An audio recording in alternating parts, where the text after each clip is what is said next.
I have another high-rise private eyes book for you. It's called The Case of the Desperate Duck by Cynthia Rylant.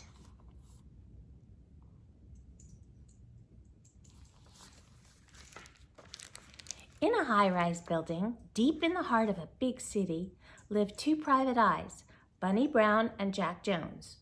Bunny is the brains, Jack is the snoop, and together they crack cases wide open. This is the story of case number 008, The Case of the Desperate Duck. Quack, quack.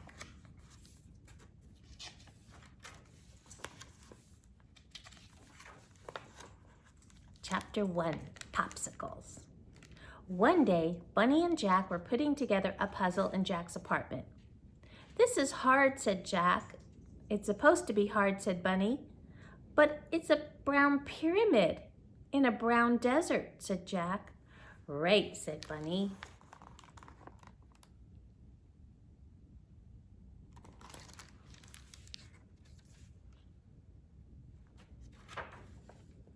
"Oh, then I guess I need a brown puzzle piece," said Jack. Where can I find one? Oh, look, here are 1,000,000 of them." "Very funny, Jack," said Bunny. "Marbles would be more fun," said Jack. "If you hadn't lost yours," said Bunny. "But I never had any marbles," said Jack. "Exactly," said Bunny. "Am I missing something here?" asked Jack. Bunny sighed.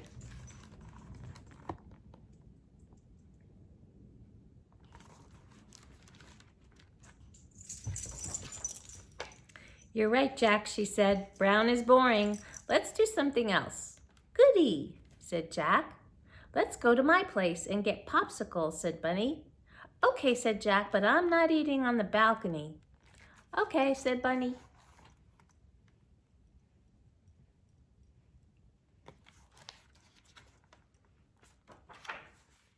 "I'm not even going to look out the window," said Jack.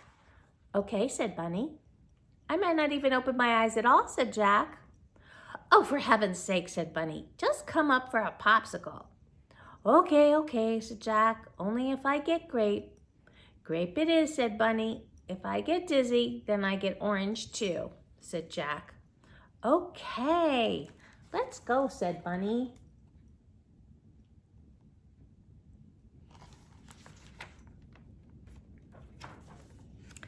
They went to Bunny's apartment on the 22nd floor. Bunny looked in the freezer. "I can't believe I'm out of popsicles," said Bunny. "Who ate them all?" asked Jack. "Let's see," said Bunny. "As I recall, it was you, and you." "Oh," said Jack. "Well, you made me watch all those sewing videos. I can't watch sewing without a popsicle." "Several of them. In fact, non-stop popsicles."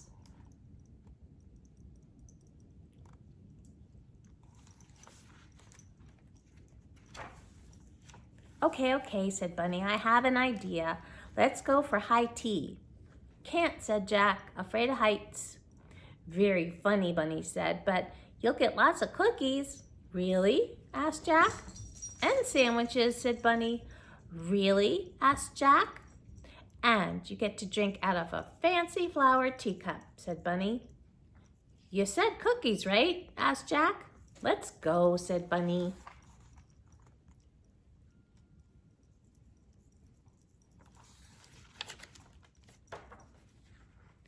Chapter 2, The Case.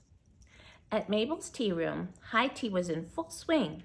All the tables had fancy tablecloths and fancy teapots and plates full of fancy cookies and sandwiches.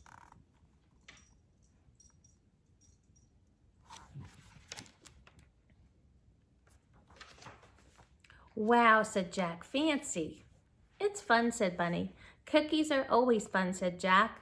A white duck with pink earrings waved to them. Hello, she said. "Welcome to Mabel's tea room." "Thanks," said Jack. "Cool place." "I'm Mabel. Let me take you to your table," said the duck. Jack looked at Bunny. Bunny looked at Jack. "Not a word, Jack," said Bunny. "Okay, Bunny, I won't be funny," said Jack. "Ugh," said Bunny.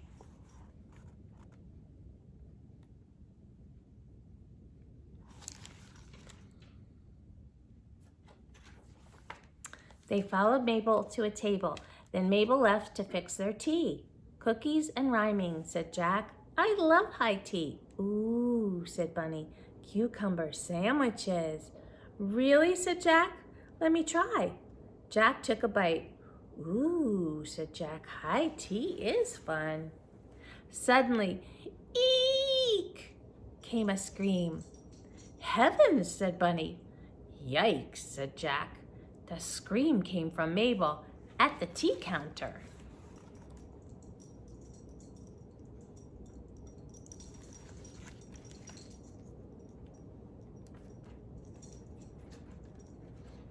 Hey, Wolfie, you like the book?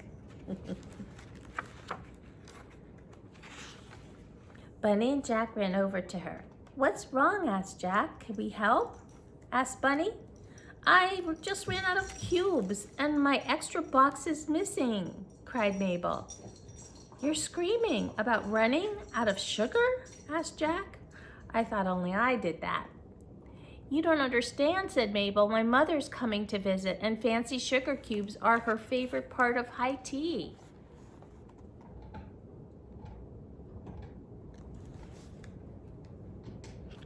Oh, no. Mabel fluttered her wings. I can't disappoint my mother, she wailed. Jack looked at Bunny. She can't disappoint her mother, said Jack. Bunny pulled out her notepad. Ma'am, we're private detectives, said Bunny. Who appreciate sugar, said Jack.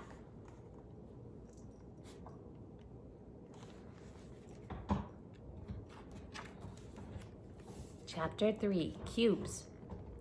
Bunny and Jack sat back down at their table. They looked at their clues. Okay, said Bunny. The extra box of sugar cubes is missing.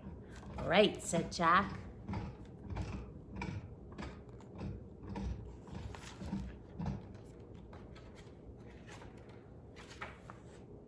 The box was on the bottom shelf of the tea counter, said Bunny. Right, said Jack. And there are no suspects, said Bunny. Well, everybody who likes sugar, said Jack. Yes, said Bunny, but whoever took these cubes didn't want plain sugar. They wanted cubes. Cubes are cute, that's why, said Jack. Yes, but, said Bunny, I mean, you can eat them or you can play with them, said Jack. Yes, but wait, said Bunny.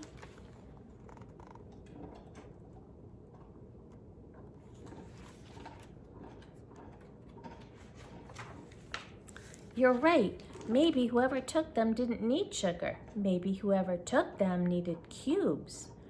Who needs cubes? Asked Jack. I don't know, said Bunny. Yet? Maybe we should hang around and look for suspects, said Jack.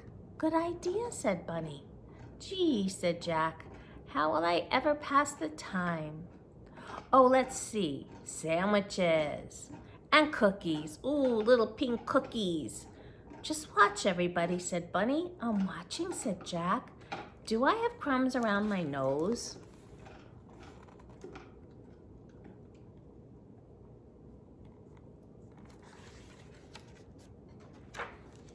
Bunny and Jack watched everybody who went in and out of Mabel's tea room. They didn't see anybody who looked like somebody who needed sugar cubes. Then 2 ferrets walked out. Look, said Bunny. Look at what? Asked Jack. Just look, said Bunny. Oh, said Jack. Bingo. Let's follow them, said Bunny. Bunny and Jack followed the ferrets into the fabric shop next door. Play it cool, said Bunny. Right, said Jack.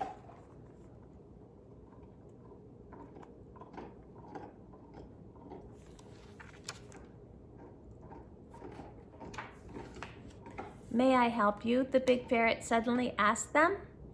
We are not following you, said Jack. Jack, said Bunny. Oops, said Jack. Forgot. The ferret looked confused. Is this your shop, sir? Asked Bunny. It is, said the ferret. I'm Louis, and this is my son, Louis Jr. May I help you? It's a wonderful shop, said Bunny. Such nice fabric. Thank you, said the ferret. I love to sew, said Bunny. She loves to sew, said Jack. "I'd like to sew something for an Eskimo doll," said Bunny. "I know all about Eskimos," said Louis Jr. "You do?" asked Bunny.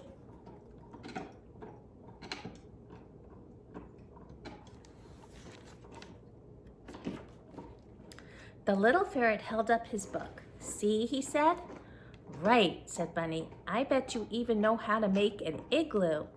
"I do," said Louis Jr. "I even made one for school." "You did?" asked Bunny. "I bet you made it out of peanut butter," said Jack. "No, I didn't," said Louis Jr. "Baking soda?" said Jack. "No," said Louis Jr. "Sprinkles?" said Jack. "No," said Louis Jr. "Mabel's sugar cubes," said Bunny. Louis Jr. looked at Bunny. "Uh-oh," he said.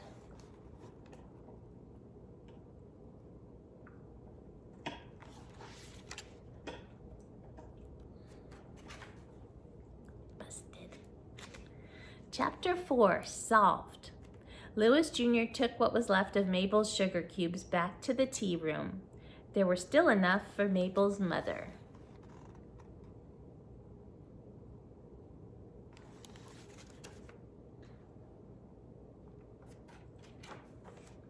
Louis Jr. told Mabel he was sorry he took the cubes. "I just needed a good grade," said Louis Jr. "I'm flunking reading." Mabel was a duck with a good heart, so she told Louis Jr. he could pay her back if he mopped her floor after school for 5 days. "Okay," said Louis Jr.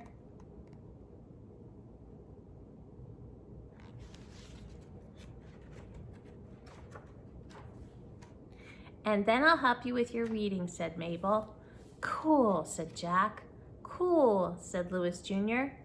"Will he get cookies as rewards?" asked Jack. "Of course," said Mabel. "Lucky," said Jack.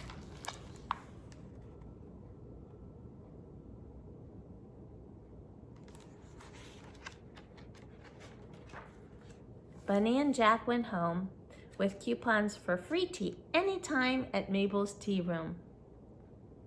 "I bet that igloo was tasty," said Jack. "If you like glue," said Bunny. "Well, I can put up with a lot," said Jack. He tripped and knocked a plant into Bunny's lap.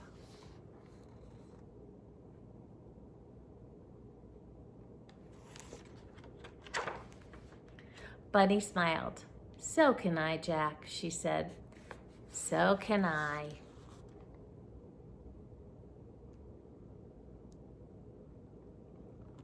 And that's the end of The Case of the Desperate Duck. Hope you enjoyed it. Love you.